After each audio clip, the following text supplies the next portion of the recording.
The forest echoed a scream that looped every 7 minutes. At first, none of them spoke. The sound came thin through the trees, stretched by distance, stripped of context. It wasn't loud, not like something close. Felt misplaced, like it had been set down in the wrong part of the world. Rio was the one who checked his watch. He lifted his wrist slowly, as if sudden movement might bring the sound back. 7 minutes, he said. Mika looked up from the fire, which had collapsed into a bed of dull red coals. You're guessing. I'm not. Daichi shifted where he sat, boots toward the heat. It's an animal. No one agreed. They listened. The forest settled around them in a layered quiet, branches brushing in the upper dark, the faint trickle of water somewhere downhill, the soft ticking of cooling stones at the fire's edge. Their campsite was a clearing barely wide enough for 2 tents, carved into the slope beside the narrow trail they'd followed in before sunset. No signs, no other hikers. Just a place someone had used before, long enough ago that the ground had forgotten. The scream came again. It cut through everything else, thin at first, then tightening, sharpening into something almost human before breaking off too suddenly. No echo after, just absence. Mika flinched this time. That's not an animal. Rio checked his watch again. 7 minutes. Daichi stood, turning toward the trees as if he could place it. Could be someone messing around. In the middle of nowhere? Mika said. Daichi didn't answer.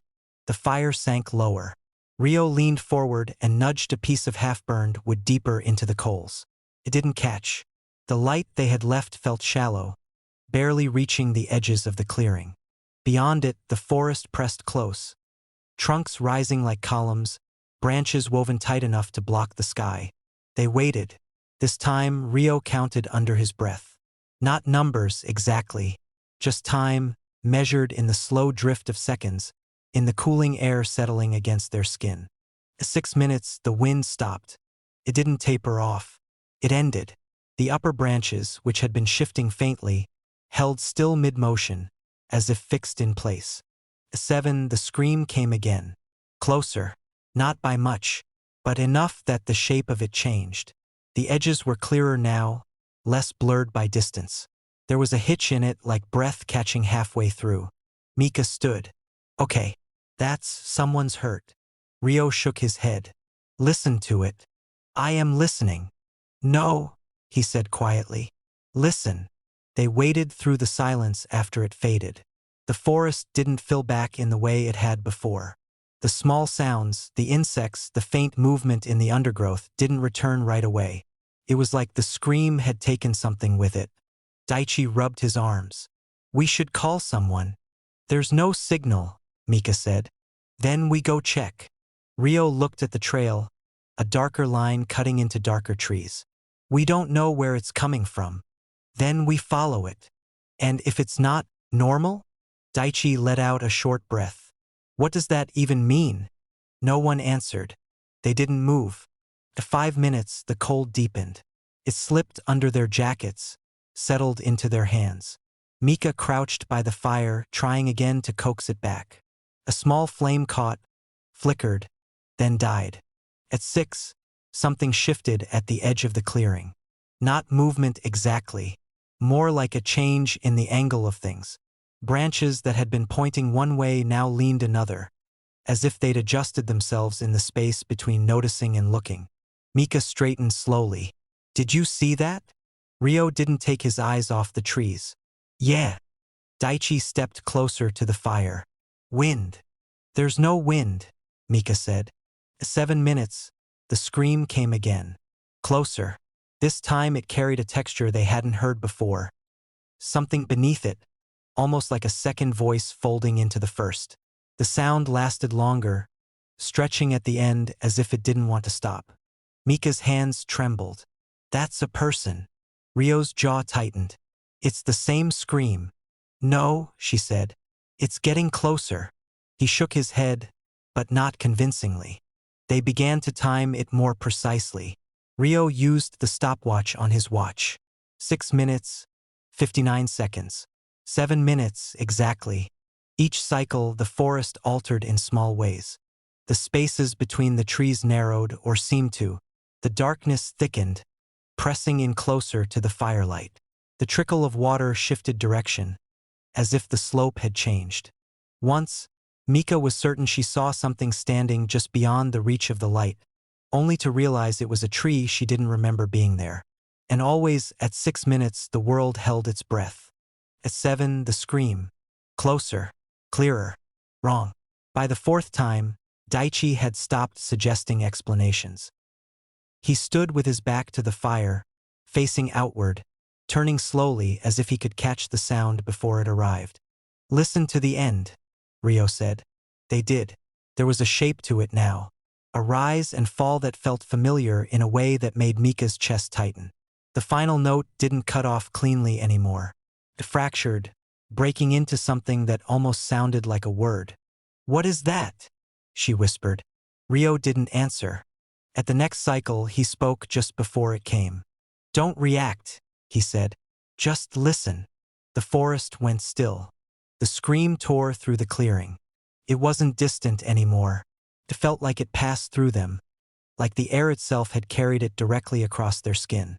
And in the last second, before it snapped off, there was no mistaking it. Said a name. Mika staggered back. "No." Daichi stared at her. "What?" She shook her head, but her lips moved anyway, repeating it silently. Ryo's voice was tight. "It said your name." "No," she said again, louder. "It didn't." But she was already listening for it, already bracing. 6 minutes. The fire died completely. In the dark, the clearing felt smaller. The trees leaned closer, their outlines barely visible against the heavier black beyond. The trail was gone, swallowed. At 5 minutes, Mika spoke. "We leave." "Now?" Daichi said. "Yes." Ryo didn't move. "Wait." "For what?" He lifted his watch. "For it." "Why?" "Because I think it's not repeating." Mika stared at him. "What?" "It's not the same scream," he said. "It's one scream. That doesn't make sense." "It's getting closer because it's moving," he said. 7 minutes at a time. Daichi swallowed. "Moving where?" Ryo didn't answer. 6 minutes. The forest froze. Mika felt it before she saw anything. The way the air thickened, the way sound withdrew. Her own breathing seemed too loud. "Ryo," she said quietly. He was looking at her, not at the trees. 7 minutes, the scream came. It didn't come from the forest. It came from the edge of the clearing. From the place where the trail should have been. It came from a shape that wasn't there a moment before. A darker absence against the dark, standing just beyond where the firelight had reached. The scream was clear now, unmistakable. It was Mika's voice. She didn't hear herself make a sound. She only felt her throat tighten, her lungs pull in air that wouldn't come out. The shape didn't move, but the scream did. It passed through them, exactly as before, stretching into the trees behind them, thinning, fading, and then it stopped. Silence. Ryo's watch ticked. Daichi whispered, "That's not." Mika grabbed his arm. "Don't." They stood there, all three of them, facing the place where the trail had been, where the shape had stood. There was nothing there now. Only trees. Only dark. Ryo looked at his watch again. 6 minutes, 50 seconds. "Run," Mika said. They didn't. At 6 minutes, the forest went still. At 7, somewhere behind them, deeper in the trees, a scream began. Faint, distant, and unmistakably their own. And it was closer than it had ever been. The watch ticked. 6 minutes, 51 seconds.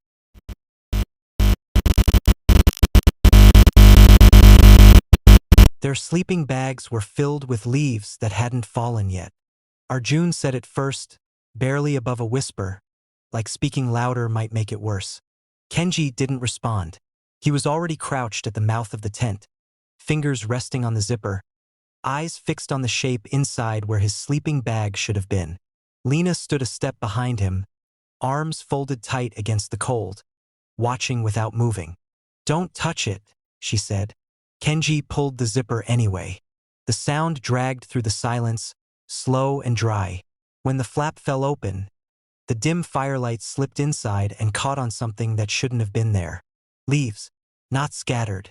Not blown in. Packed. The sleeping bag was full of them, layered carefully from the bottom up, following the exact shape where a body would lie. Kenji reached in and pressed down. They bent under his hand. Soft. Cool. Not brittle. He pulled back quickly. "They're not dead," he said. Arjun stepped closer, crouching beside him. "That's not possible." Lena moved in last. "They're green." She was right. Not faded, not yellowing. Fresh. The kind of green that belonged to high summer, not this cold, thinning season. The kind that still held moisture in the veins. Kenji picked one up. It flexed between his fingers, smooth and faintly damp, as if it had been plucked moments ago. "Where did these come from?" Arjun asked. No one answered. The trees surrounding their campsite stood bare, their branches stripped clean. Tall, narrow trunks pressed close around the clearing, their limbs tangled together overhead, blocking out what little sky remained. There was nowhere for green leaves to come from. Kenji turned the leaf in his hand. "It's warm." Lena frowned. "What?" "Not cold," he said. "Feel it." She took it from him. The moment her fingers closed around it, the forest went still. Not gradually. Instantly. The faint rustling overhead stopped. The insects, thin, constant, cut out as if something had switched them off. Even the distant trickle of water seemed to pull away, thinning into silence. Arjun looked up sharply. "Do you hear that?" Lena didn't answer. She was staring at the leaf. "It's not normal," she said. Kenji stepped back. "Drop it." She did.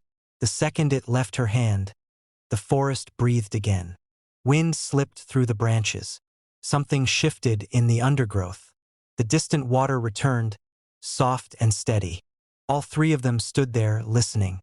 "That's not wind," Arjun said quietly. Kenji didn't reply. Instead, he stood and moved toward the second tent. "Check that one," Lena said. "I am." The ground under his boots felt softer than before, the soil damp and slightly uneven. He crouched, hesitated for a fraction of a second, then unzipped the second tent. Same thing.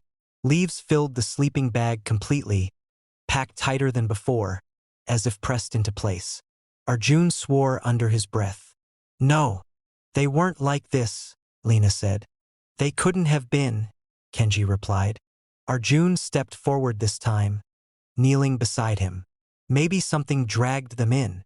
"Carefully," Lena said. He didn't respond. Kenji reached inside again, slower this time, pulling up a small handful. The leaves shifted against each other with a faint, controlled sound. Not the dry scatter of debris, but something softer, more deliberate. As he held them, the forest stilled again.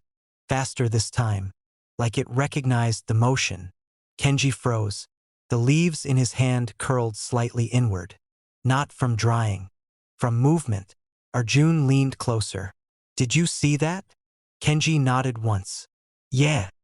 A subtle pulse ran through the central vein of one leaf, tightening, then easing. Lena stepped back. "Drop them." He did. The sound returned, but not fully. Something stayed missing, like a layer that hadn't come back. Arjun rubbed his arms. "We should leave." "Yeah," Lena said immediately. Kenji didn't move. "What?" Arjun said. Kenji pointed toward the ground between the tents. "Look." First nothing. Then a shift. The soil lifted slightly, just enough to distort the surface. A shallow swell that rose, held for a second, then eased back down. Lena's voice dropped. "That's not right." "It's just settling," Arjun said, but without conviction. The ground moved again, closer this time. A slow push upward, traveling beneath the surface in a way that felt directional. Kenji crouched lower, staring. "That's not random." Another movement. This one passed under the edge of the second tent, lifting the fabric just slightly before releasing it. Inside, the leaves rustled. Not from wind, from below. Lena grabbed Kenji's sleeve. "We're going. Now." He nodded, but his eyes stayed fixed on the tent. They're not loose, he said. What do you mean?